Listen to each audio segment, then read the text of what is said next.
tenemos el gusto de recibir a Jacobo Zuccari de Barcelona, de la Facultad de Bellas Artes de la Universidad de Barcelona, que ya muchas entrar.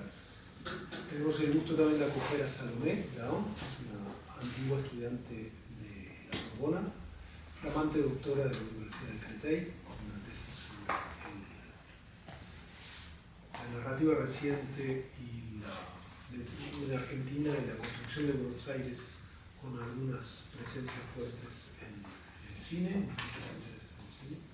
Sergi, colegas, estudiantes también, de máster.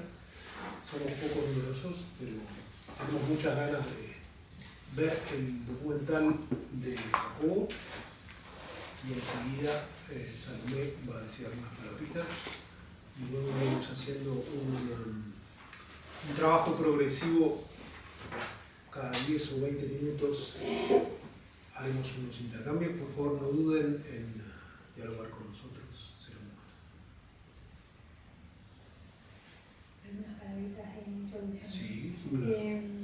No, que Joaquín me dio la oportunidad de conocer el trabajo de Jacobo, y a mí, que siempre trabajé sobre espacio, me interesó muchísimo el trabajo que haces vos del espacio, sobre todo en torno a esta cuestión y a la cuestión de la memoria, ¿no?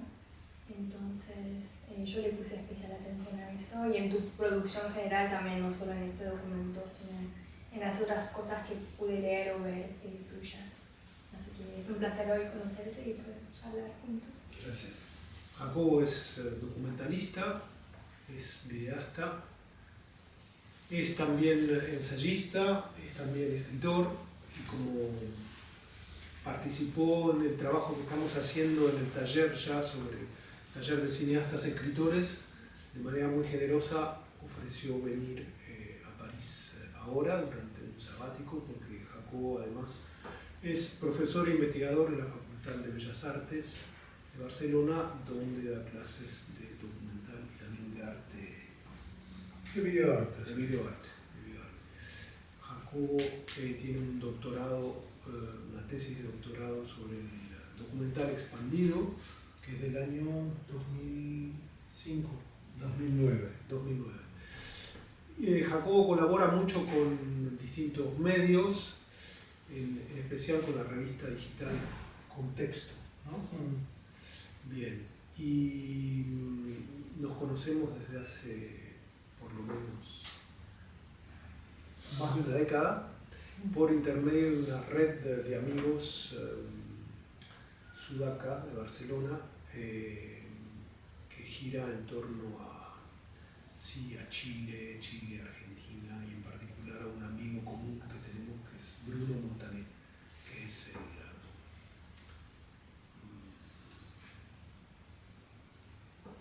digamos así, el miembro que queda del real miseranismo mexicano dando vueltas por el mundo. Así que sobre la base de eso podemos empezar con el trabajo con nuestra lista. Bueno, bien. Nada, adelanto un poco lo del trabajo que vamos a ver. Gracias por la invitación a estar aquí, sobre todo el trabajo que ha hecho Joaquín Mansi, también Salomé, que se ha preparado, digamos, la introducción a este encuentro. Y vamos a ver, bueno, la propuesta es trabajar sobre un proceso creativo, digamos, un documental que está en creación, que es un documental sobre el camino Walter Benjamin, que es un camino de frontera entre Bañuls y Portbou, en España, es decir, en la frontera franco-española, y sobre la figura del filósofo Walter Benjamin, que termina suicidándose en Portbou cuando no puede entrar en España, en 1940. Este sería un poco la síntesis del contenido. Entonces, la idea de la tarde de hoy era ver este documental, que no está acabado todavía, es decir, está en proceso. Entonces mi idea fue hacer como dos partes, una primera parte de unos 20 minutos si queremos una segunda parte de una media hora, que lo puedan ver todo. Podemos saltarnos también un poco, si queréis, todo el documental, no sé, esto si queréis lo vemos aquí, como gusten, pero bueno, si lo vemos todo serían alrededor de unos 50 minutos. Y bueno, no es fácil ver un trabajo que no está acabado todavía, ¿no? Es decir, hay elementos estructurales que pueden llegar a cambiar, pero sobre todo quizás lo que falta es la voz en off, el diseño final de tipografías, nombre de los personajes, mapas. Falta por una pátina de pintura final, digamos, pero la estructura y la trama como tal la pueden ver, así que creo que se entiende toda la linealidad del documental. En todo caso, a los 20 minutos paramos, comento un par de cosas y podemos seguir viendo.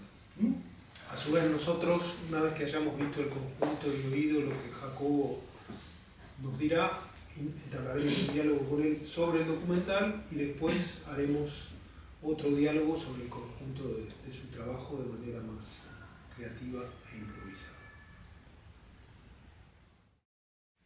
En línea hay gente que va a querer tener una pequeña traducción, así que si les parece vamos a hacer un pequeño ejercicio de traducción muy aficionado, ¿sí? Porque mi Salomé y yo somos traductores profesionales. Entonces, quisiera hacerte algunos comentarios acerca de esta versión que vimos. Esta versión que nos presentaste es la versión número 4. Quelle est cette version que nous venons de voir, du mythe de l'absent? Bueno, no lo sé, no hay tanto versiones como cuando estás editando vas guardando un proyecto con distintas numeraciones, a veces cada nueva forma, digamos, cada vez que cambio la estructura cambio esa numeración, a veces simplemente por una cuestión de cambios de sonido, es decir, los cambios de la numeración no tienen una lógica, pero bueno, en el proyecto este es el número 14. Sin embargo, esto que vimos recién es distinto de lo que nos habías dado a ver como número 14. La versión qu'on a vue diffère de la número 14 y concretamente lo que quería decirte era que ver esta versión tal como me la entregaste, yo no la vi solo, quería tener la sorpresa de verla aquí, es realmente mucho más impresionante desde un punto de vista sensible. Es decir, no solo se ven, sino que se perciben muchísimas más cosas, incluso si el sonido es malo, que en la versión que está en Vimeo. Es realmente muy llamativo. Esta es la versión que está en Vimeo, ¿eh? Sí, lo único que le agregué en la película que te hice fue que me faltaba hacerlo y lo haré para más adelante, pero ya que estaba haciendo esta movie, digamos, ¿no? esta película para pasar aquí, poner algunos nombres de los protagonistas. El resto es tal cual lo que tenemos en Vimeo. Ahora que es interesante lo que dices porque creo que también cuando uno está viendo una película hay muchas cosas que percibe y muchas cosas que no percibe y que percibe en un segundo visionado o en un tercero o en un cuarto, ¿no? Siempre es curioso esta costumbre que tenemos de consumo, digamos, casi, ¿no? De ver una película una sola vez. Es decir, es como que realmente hay tanto trabajo detrás de una película que esta costumbre comercial, industrial, de ver una película una vez, bueno, la gente que le gusta el cine, que ve más cine, que estudia el cine, por supuesto ve una película muchas más veces, ¿no? Pero el trabajo que hay atrás es tanto que bueno, que a veces creo que cuando uno va viendo una película varias veces va entrando de una manera diferente, ¿no? Je fais une petite traduction rapide. Il dit que c'est impressionnant la manière dont on perçoit parfois certaines choses et en fait dont on va en percevoir d'autres lors d'un autre visionnage et qu'en fait c'est dommage un peu cette habitude qu'on a dans ce monde commercial de regarder des choses une seule fois, en fait, de consommer un film et après de ne pas nécessairement le revoir. Il y a des gens qui sont cinéphiles qui peut-être ont plus cette pratique-là, mais étant donné tout le travail qu'il y a derrière un film, ça vaudrait le coup de le voir plusieurs fois. Oui, yo lo que te quiero preguntar entonces, ¿no cambiaste los textos de Benjamín? ¿O lo fuiste cambiando en función de cómo iba evolucionando tu idea de la película? Est-ce que tu as changé les textes de Benjamin que tu donnes en lecture et en sous-titrage? No, digamos que para mí, digamos, uno de los desafíos de este documental es jugar con estos textos que tienen un trasfondo filosófico y complejo, incluso en la lectura, poder jugar con ellos de manera oral y que el espectador los pueda recibir y acompañar estos textos con imágenes, ¿no? Y aprovecho para hacerte otra pregunta, entonces, ¿hay una voluntad de reponer la voz de Benjamín ahí? O sea, porque no sabemos lo que le pasó a él en la primera parte del camino tenemos el testimonio de Lisa Ficó que lo acompañó, pero después no sabemos cuando él llegó a España lo que le pasó ahí. ¿Hay una voluntad tuya de poder imaginar lo que le pasó a través de la tragedia? Salomé voudrait savoir aussi s'il y a de la part de Jaco une volonté de rendre, de restituer la voix de Benjamin au côté espagnol. Et pour ce qui est des textes, donc pour la question précédente de Salomé, Jaco a dit en substance que c'est vraiment un défi et que c'est particulièrement plaisant de pouvoir échanger les textes en fonction des images qu'il a demandées. La voix de Benjamin. Sí, volviendo a la pregunta, no, nunca haría eso. Digamos que me parece como muy loco, muy aberrante, digamos, pensar que habrá sentido Benjamin.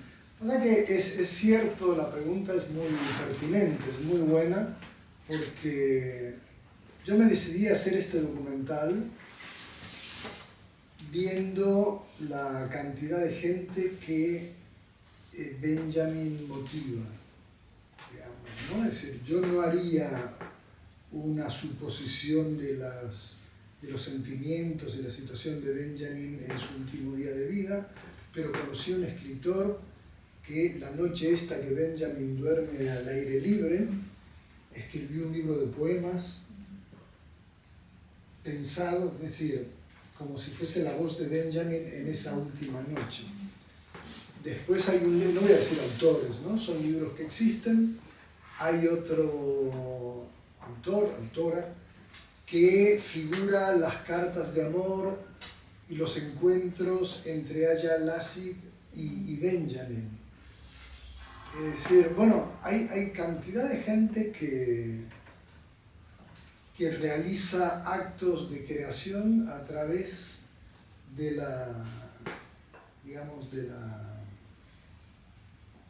¿cómo se dice? Recreación del amor. No, de la inspiración que Benjamin provoca. Y eso me pareció increíble, me pareció genial. Digamos, no solo hay una inspiración en sus textos a partir de lo que puede ser pensamiento, sino también hacia el hecho creativo. Traduction. Donc, Jaco trouve aberrant le fait de pouvoir prétendre à rendre la voix de Benjamin. Jamais il n'aurait fait cela. Et il note en revanche qu'il y a un poète qui a essayé de rendre en poésie la dernière nuit que Benjamin a passée à la Belle Étoile. et qu'il y a quelqu'un d'autre aussi qui a rendu l'échange de lettres qui ont été perdus entre Walter Benjamin et Asia Lachis. Il note en revanche que de la même façon que les textes de Benjamin sont poétiques et qu'ils font état d'une inspiration très forte, tous ces textes-là et les lecteurs qui cheminent sur ce chemin de Benjamin montrent aussi une inspiration très, très intéressante, très importante. Pregunta. Me gustaría que nos expliques un poquito el título, Le mythe de l'absent, hommage a Walter Benjamin, por qué lo uno y lo otro, y estarías dispuesto a que te hagamos propuestas de títulos alternativos. Sí, si son por email, No, en estos momentos. ¿Podrías explicarnos esas palabras mythe y absent en particular? Bueno, es que yo creo que de alguna manera sobre la figura de Benjamin y en el camino precisamente se construye un mito, digamos, se construye un mito romántico que está muy ligado a Benjamin y se construye un mito donde mucha gente piensa que él se suicida tirándose al mar, digamos, es como que toda la vida de Benjamin de alguna manera se puede llegar a estereotipar un poco en el mito del pensador perseguido, del pensador... Bueno, es muy curioso cuando lo sacan salió en una serie de televisión, que no sé si la vieron, de Atlántico, una serie de estas típicas que están haciendo, sobre toda la época digamos, del exilio francés y europeo en general, por el avance de los alemanes en 1940, y en la serie el personaje de Benjamin es terriblemente serio, insoportable, no de cada frase que dice es como un silogismo filosófico. Bueno, me parece que se ha creado un poco una mitificación en torno a la figura de Benjamin, y es una mitificación de un cuerpo que queda ausente por su propia desaparición, digamos, ¿no? Por la forma de su desaparición. Entonces, por eso fue que conseguí este título. Puede haber algunos mejores, estamos a tiempo todavía de hacerlo, porque el trabajo no está acabado, pero me parece sugerente el título. Du coup, je traduis, il dit que pour lui, il y a vraiment tout un mythe qui s'est créé autour de la figure de Benjamin et que ça se voit, ne serait-ce que dans la manière dont les gens s'imaginent sa mort, qui s'imaginent qu'il s'est jeté d'une falaise dans l'eau, et qu'on le voit aussi dans, par exemple, une série qui est sortie sur lui où il apparaît comme un personnage très sérieux, presque insupportable, et donc tout ce mythe qui se construit autour de la figure de Benjamin, elle est construite sur la figure d'un corps absent, et c'est pour ça qu'il a parlé du mythe de l'absent. ¿Estás dispuesto a escuchar el título que tengo para proponerte? Sí, cómo no. No, porque además es interesante porque incluso varía según si lo decís en francés, en español, etc. Entonces, a mí pensé en dos títulos. En chemin avec Walter Benjamin, en chemin. Non, le chemin, en chemin. Et l'autre, ça serait sur les traces de Walter Benjamin. Bueno, no. Podemos llegar a algún acuerdo. Bueno, yo te lo vendo. On pourrait arriver à un accord. Okay.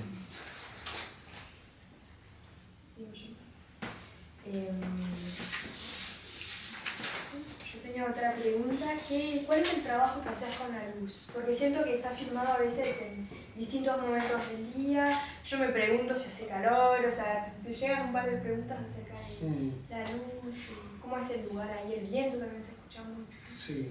Entonces, ¿cuál fue tu relación con los elementos y cómo entró eso en la cámara? Sí, el papel de la naturaleza, digamos que el protagonista principal de la película es la naturaleza del camino, ¿no? El camino y la naturaleza que los rodea. Entonces me interesaba mucho la cuestión auditiva, la cuestión visual. Y sobre todo, quizás lo que me costó más decidir y trabajar fue cómo acompañar a estos textos de Benjamin, que creo que tienen un carácter muy urbano, los textos de Benjamin. Entonces, cómo sacarlos digamos, de ese contexto urbano, de esa modernidad, ¿no? Son textos propios de la modernidad de alguna manera, y colocarlos en la naturaleza del camino. Me pareció interesante o importante incluso no abandonar en ningún momento el camino, ¿no? Es decir, que los textos se acompañen de esas imágenes. Y me costó mucho, verdaderamente, llegar a entender cómo poder hacerlo. Finalmente lo que se ve hay mucho juego con la luz. Es decir, sobre todo cuando acompaña la imagen los textos. Para mí Benjamin es un filósofo de la iluminación, digamos, ¿no? Es decir, no es un filósofo que construye a través de silogismos un espacio cerrado, sino que, bueno, lo dice, ¿no? Denis Lavand juega mucho con el elemento poético, ¿no? Tiene una prosa poética muy rica. Entonces, con esta idea de la iluminación fue que trabajé un poco el paisaje, digamos, ¿no? Que acompaña, las formas que acompañan al texto. Es decir, he trabajado mucho la obturación, es decir, no sé si lo notas, pero digamos el tiempo de exposición de todas las imágenes que acompañan los textos son tiempos de exposición muy bajos. Por lo tanto, se hacen muchos saltos de luz. Es decir, la luz juega de una manera determinada. Y es eso con lo que quise jugar. En relación con esto último, el texto del planetario, ¿dónde está filmado? ¿Qué es una cueva? ¿Qué es? No, son piedras. Piedras que hay por ahí, digamos. Lo que pasa es que... ¿En qué momento del día lo filmaste? Eso por la mañana. Temprano por la mañana. Lo que hay es un cambio también, digamos, si el camino está grabado en un gran angular, de manera, es decir, generalmente cuando trabajas con la cámara moviéndote y siguiendo a gente, trabajas con una focal amplia, de manera que tienes una perspectiva, ¿no? Que cubre más espacio y el movimiento de la cámara se nota menos.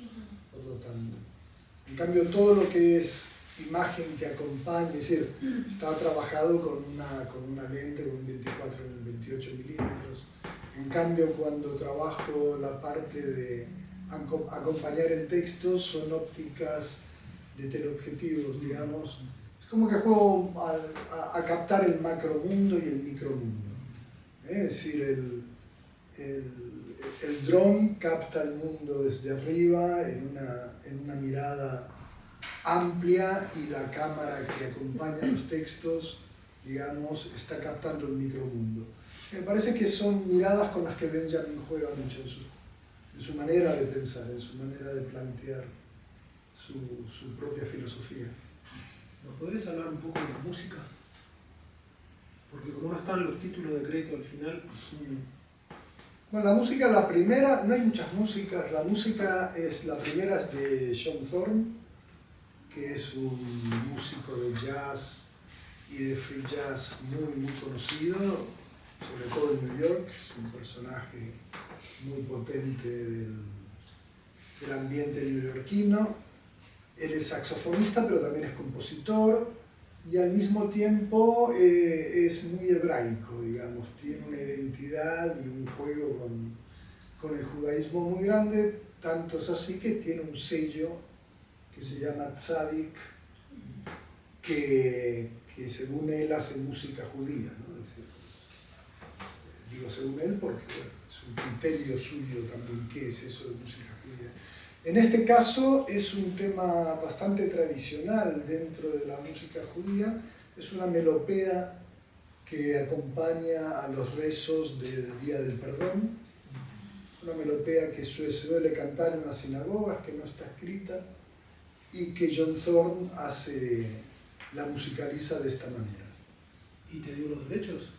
Hablé con él, no hablé, le envié un mail, es un hiperactivo total, es un tipo súper interesante, me contestó a los 10 minutos y me dijo que si no le corto la música y no pongo voces encima, me deja la música. Y yo no le dije nada, pero pensé, el tema dura 7 minutos, es imposible no cortarlo. Lo quiero también para que acompañe en algunos momentos a la voz en off. Yo le dije, mira, yo hago el trabajo con tu música y te lo envío, y si te gusta me dices, y si no buscaré otra. Hay más composiciones de esta melopea del Día del Perdón, bastante buenas también, incluso de comienzos del siglo XX. Pero bueno, esta me parece muy bien musicalizada, me gusta mucho. Y después los otros temas son temas de un amigo, el Tom Johnson, que espero que nos esté viendo, a quien agradezco la música. Es una música que él hizo para otro documental mío, y hay temas que no he usado, que no había usado, y algunos otros temas que sí, pero que estuve jugando con ellos aquí. Más que nada me interesaba la atmósfera. Ya veré qué temas uso.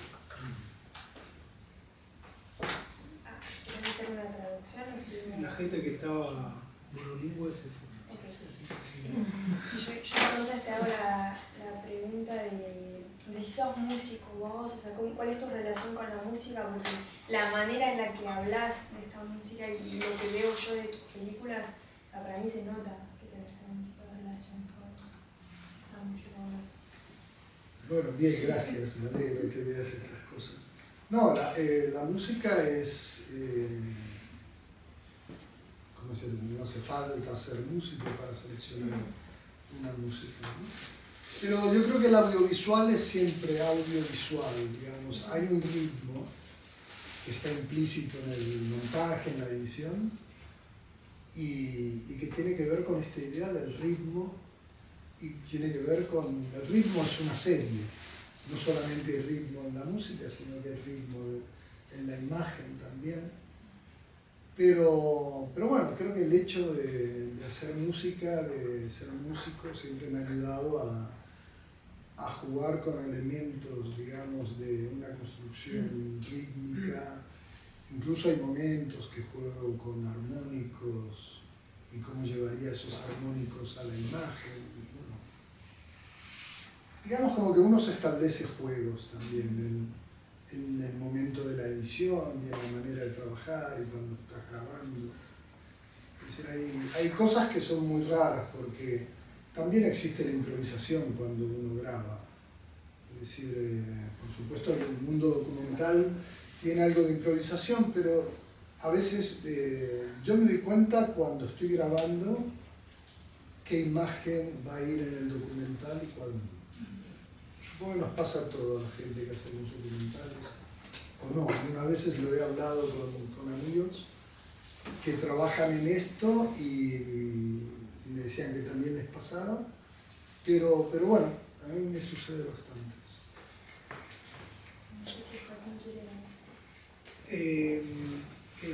El cierre, el desenlace, ¿dónde lo filmaste? Los fuegos artificiales. Eso está fuera de la... Eso está grabado con un móvil. Verdaderamente lo puse, está en Barcelona, es el Día de la Merced. Lo puse porque pensaba, yo incluso alguna vez por trabajo había grabado fiestas mayores con fuegos artificiales y dije, bueno, ya los buscaré si los tengo por ahí o no. O se puede pedir en archivo, puedes comprar un archivo de fuegos artificiales. Pero dije, mientras tanto pongo esto. Y me gustaron tanto como están, que yo creo que los dejaré, estos fuegos artificiales hechos con un móvil. No sé cómo lo ven ustedes, pero para mí tiene mucho encanto del low-tech, ¿no? Que es algo que me gusta. ¿Y te parece que vas a mantener ese desenlace? Esa secuencia final? ¿Qué va a quedar esa secuencia final? El texto de los Sí, fuegos sí, de la fiesta, sí. Sí. Sí, sí. Es decir, toda la escena de Portbou cambia, ¿no? Es decir, aparece otro personaje ahora, que es una chica alemana que está trabajando ahí en memoria activa y que hace paseos con grupos en la frontera, y con Michael Lowy, que terminaría al final haciendo una frase y que se relaciona con la del comienzo, ¿no? Es decir, al comienzo aparece una chica hablando, ¿no? Dando información de Walter Benjamin, dónde murió, a qué edad, y la última imagen de Michael Lowy que grabé ayer está grabada de la misma manera que esta primera imagen de Irina, y donde... Y hay alguien que tiene el micrófono abierto, por favor, ¿lo pueden cerrar para que no haga efecto? Gracias, por Zoom.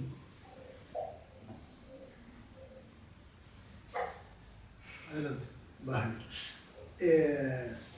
Y entonces realmente la única secuencia que cambia de todo lo que vimos es la secuencia de Portbou, que es la última secuencia. Te hice la observación, te la vuelvo a hacer ahora, sobre todo que Sergi no está. Pero me parece que, digamos así, dije que faltaba la parte más, para mí, más emocionante, y es justamente cuando Roger Rull está justamente en el puerto, como se dice en español, el puerto, sí, y empieza a bajar, ¿no? Y paradójicamente me parece que le dedicas poco tiempo a la parte en Cataluña, y me parece también que la parte en Cataluña, digamos así, a ver, ¿cómo decirlo gentilmente?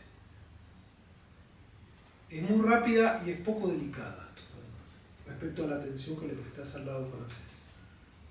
Bueno, acepto muy bien tu crítica, porque esa parte la acabo de cambiar, digamos. Es decir, estaba hecha así porque faltaba trabajarla. Y yo sabía que faltaba trabajarla, estaba esperando una decisión de hacia dónde trabajarla, que ya tomé, y tengo que terminar de editar esta última parte, pero ya estoy en ello, así que te agradezco sobre todo porque confluimos. Hay del lado francés, por lo que pude ver, yo nunca estuve. ¿Hiciste todo el camino? ¿Cuánto tardaste en hacerlo? ¿Cuántas horas tardaste? El camino, bueno, lo que pasa es que lo hice en muchas fases. Ah, ¿no lo hiciste entero? Sí, lo hice entero, pero también... Benjamin tardó 14 horas en hacerlo. Y la gente que iba rápido lo hacía en 4 horas. Había gente más joven todavía que lo hacía en 2 horas. Sí. Son 15 kilómetros. Sí, sí. Hay caminantes que van a toda hostia de esta gente que hace trekking, y uno me dijo que lo había hecho en 2 horas. Claro, pero esto lo hice Fitco. Y cuando iba con refugiados jóvenes, los jóvenes y ella también lo hacían en 2 horas. No, en 4 horas. ¿No? Ella dice 2 horas. Hasta el puerto. Hasta el puerto. Hasta el puerto. Sí, sí, digamos, todo el camino igual son 4 horas. Sí. Y entonces, justamente, del lado francés, hoy en día, hay carteles memoriales y no los filmás. Entonces, entre comillas, la crítica que le haces al tratamiento memorialista del lado español se podría hacer también del lado francés, y no lo haces. Entonces, me resultó llamativo y te lo quería, digamos así, señalar, digamos. ¿Entendés lo que te quiero decir? Sí. No estoy de acuerdo, pero te entiendo. No, digamos, es como para, digamos, esto no hace en absoluta pantalla en lo que es mi admiración y mi placer a mirarlo, pero investigando sobre el tema, leyendo lo que hay sobre el tema, es llamativo. Vos te podés decir, bueno, ¿y por qué el cineasta insiste tanto en la recuperación, por llamarla de alguna manera, memorial del lado catalán y no muestra nada del lado francés. Un abogado del diablo te diría, bueno, pero Roger Lull señala bien y dice desde el principio que ese camino fue creado en el 2006 por tal y cual, etcétera, etcétera, ¿no? Pero digamos que desde el punto de vista cinematográfico uno se puede preguntar, ¿y por qué no mostrar los carteles en 4 lenguas del lado francés? Que están, ¿entendés? Bueno, yo si fuera el cineasta te podría decir, bueno, yo te muestro muy bien cómo Roger Lull insiste en el hecho de que justamente el sendero que está, el camino que existe no es el camino original y que de alguna manera del lado francés me gusta mostrarte que el sendero se pierde y que yo estoy tratando de encontrarlo y que te estoy mostrando que en realidad ese sendero tal como es ya no existe. ¿Entendés? Entonces eso yo lo valoro, pero digamos, así todo me parece que debemos preguntar. ¿Por qué no muestras eso? Que es lo que muestra, por ejemplo, Plenel en su libro, ¿no? Plenel sacó fotos en la introducción que está al libro de Luisa Fitco y él muestra esas fotos y no le presta mayor atención, pero como vos también, como yo, sos extranjero en Francia, uno se puede preguntar ¿por qué no mostraste eso? Porque son muy feos. Bueno, esa es una buena respuesta. Es una buena respuesta.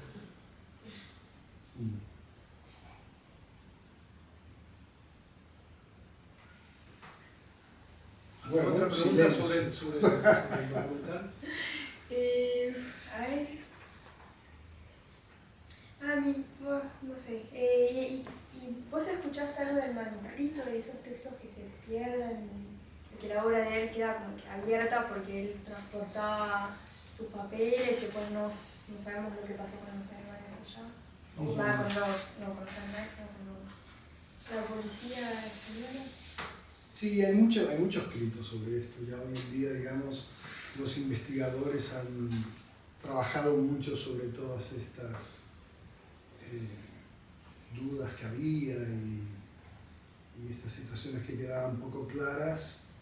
Y bueno, está bastante aclarado. Digamos que la gente que puede tener interés sobre la obra de Benjamin, digamos que hoy en día sabe un poco lo que sucedió y todo esto. Sí, yo no me interesó entrar en estas divergencias, ¿no? Si se suicidó, lo mataron, o si llevaba en la maleta un texto que estaba escribiendo, o eran las tesis de la historia. No me parecía relevante, ¿no? No, digamos que el tema Benjamin es como tan amplio, ¿no? Por supuesto como el de cualquier vida, ¿no? Es decir, yo creo que el biopic es un género bastante maldito para mí, o desagradable incluso, ¿no? En el sentido de que intentar sintetizar una vida es absurdo e imposible, ¿no? Entonces, escoge, ¿no? Es un poco una selección de qué es lo que quieres contar. Entonces, yo quería hablar sobre el camino y cómo Benjamin en verdad surge como un motor de creación en mucha gente. Esta es un poco la línea del documental y por supuesto para mí también es un motor de creación, ¿no? En esto que te decía de la relación entre texto e imagen, que es algo de lo que vengo trabajando hace muchos años. Le decía a Joaquín, es algo con lo que vengo fracasando hace muchos años.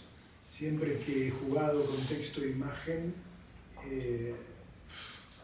siempre me quedo insatisfecho, digamos, ¿no? Con las soluciones. O sea, también es un camino para vos, ¿no? Sí, exacto. Un poquito de té, ¿no? Ese es ahí. ¿El público quisiera hacer alguna pregunta? María. Yo tengo preguntas muchas, pero no las voy a hacer todas. Primero, bueno, formales, después quizás, pero no sé si quisiste reflexionar en esta película también sobre en qué se ha convertido este camino, y la llegada, y también por lo visto la parte francesa. Es decir, en lo que Pierre Nora llama un lugar de memoria, un lugar que ya está un poco muerto desde el punto de vista memorístico oficial y también hasta turístico. Bueno, esto es una primera pregunta. Luego también, ¿cómo elegiste a las personas, en particular al señor que hace de guía? Y quería saber también cómo trabajas desde el punto de vista de la cámara, si tú llevas la cámara o no, al sonidista. Quizás pregunte cosas que ya habéis comentado antes, porque llego un poco tarde. Y bueno, la elección de poner una voz en off, no sé si todos los textos son de Benjamin, una voz en off que vas doblando con un texto escrito. ¿Quién lo dice? Como en un momento dado aparece Denis Lavant, que no aparece además, que es bueno, un actor bastante famoso. ¿Por qué aparece? Bueno, tengo muchas más, pero hasta aquí me quedo. Son muchas. Bueno, pero puedes contestar. Sí, vamos hablando de a poco.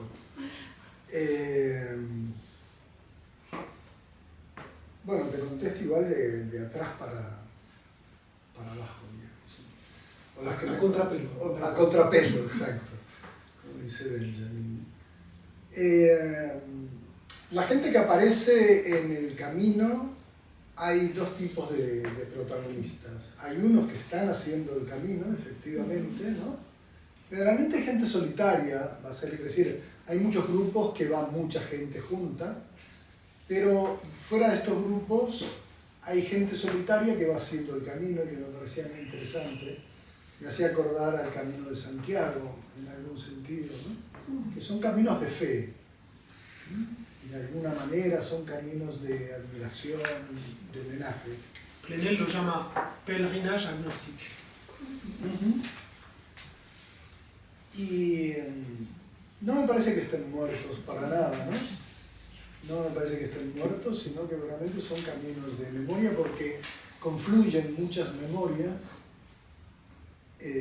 confluye la ruta Lister de la salida del ejército republicano, confluye la salida esta del camino que hace Lisa Fitko para sacar a los exiliados alemanes, digamos, frente al avance nazi en Francia. Y también con los 35 de Banyuls que se van a Gibraltar. También. Y también con la gente que hoy en día atraviesa la frontera entrando por esa misma parte, ¿no? Así que es una frontera muy, muy viva, digamos, no tanto en el sentido de memoria como en lo que sucede. Como todo paso fronterizo, ¿no? Que tiene una dinámica muy especial. Entonces me interesaban estos personajes solitarios que yo veía haciendo el camino, hablar con ellos, ver de dónde venían.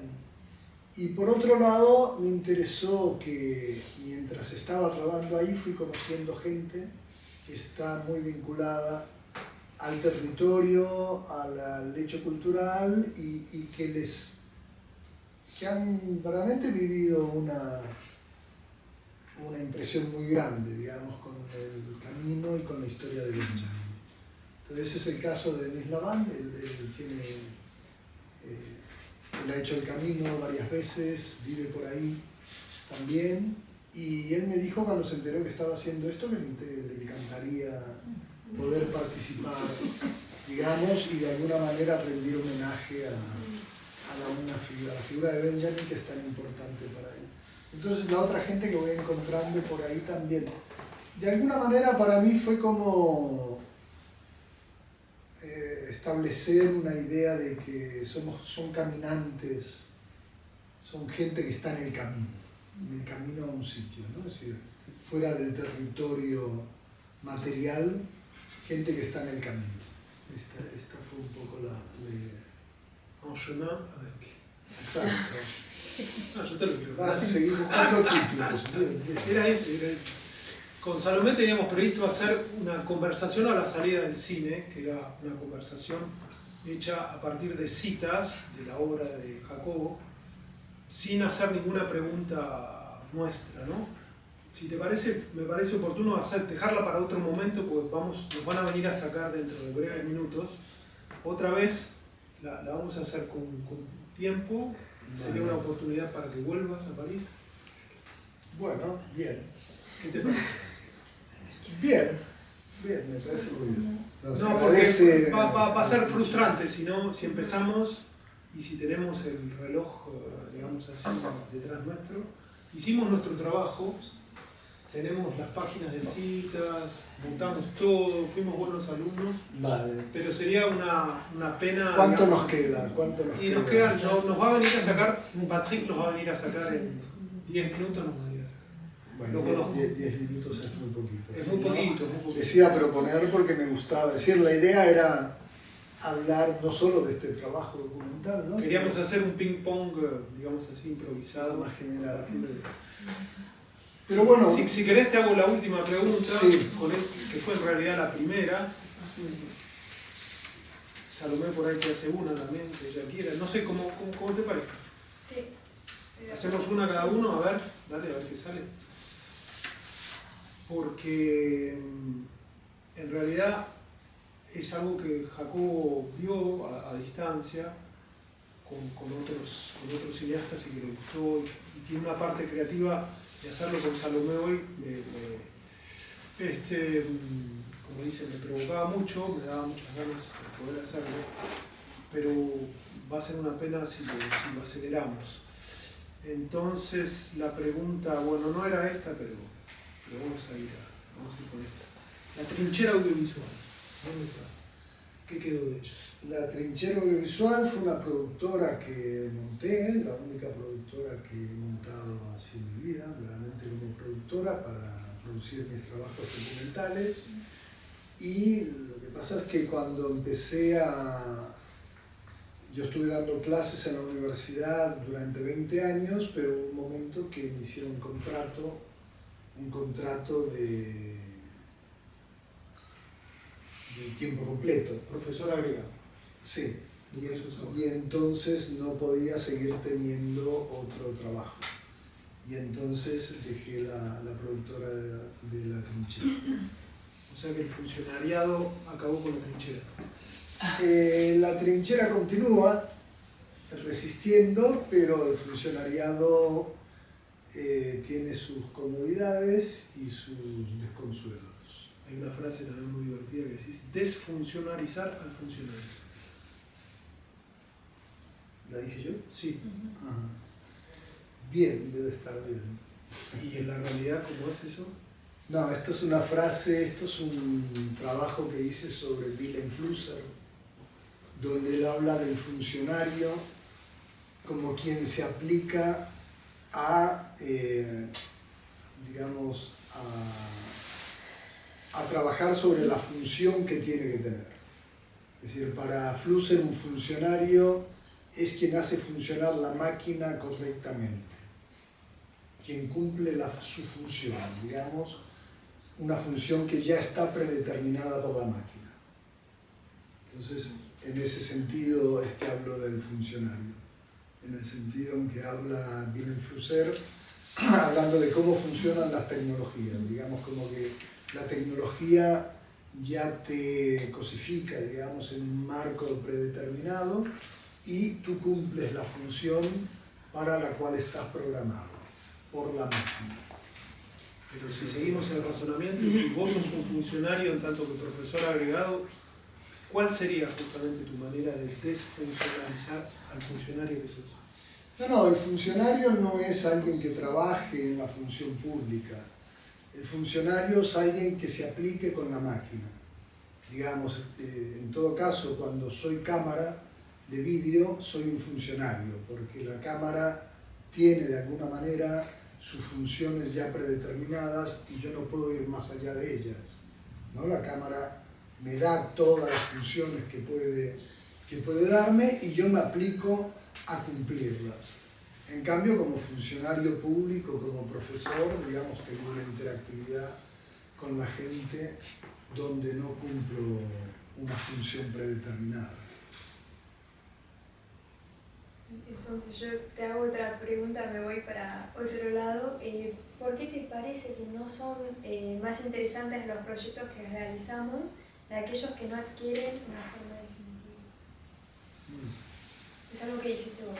Sí, ese es el prólogo a los proyectos frustrados, que es un libro donde, digamos, a partir de películas no hechas salen textos, ¿no?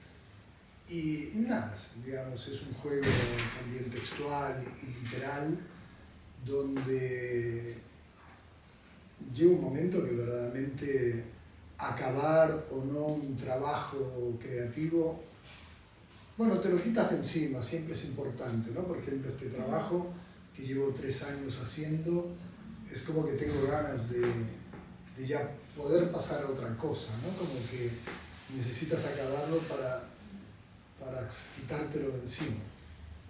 Soltarlo, sí, exacto.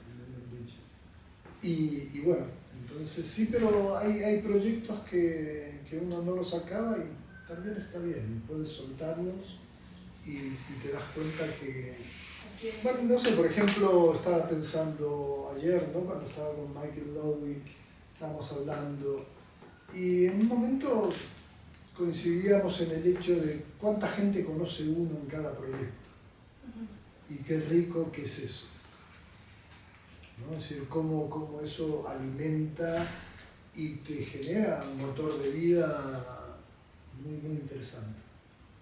Es decir, un proyecto no solo es lo que vemos, sino que hay todo un marco detrás que es súper interesante y que creo que este tipo de debates, charlas permiten que eso flore, ¿no? Si no te quedas solo en el producto. Y por eso te hacía esa pregunta, ¿no? Para cerrar con lo que habíamos empezado. Muy bien, gracias.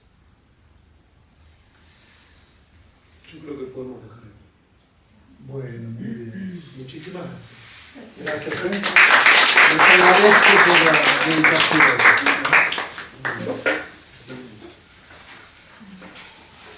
Cerramos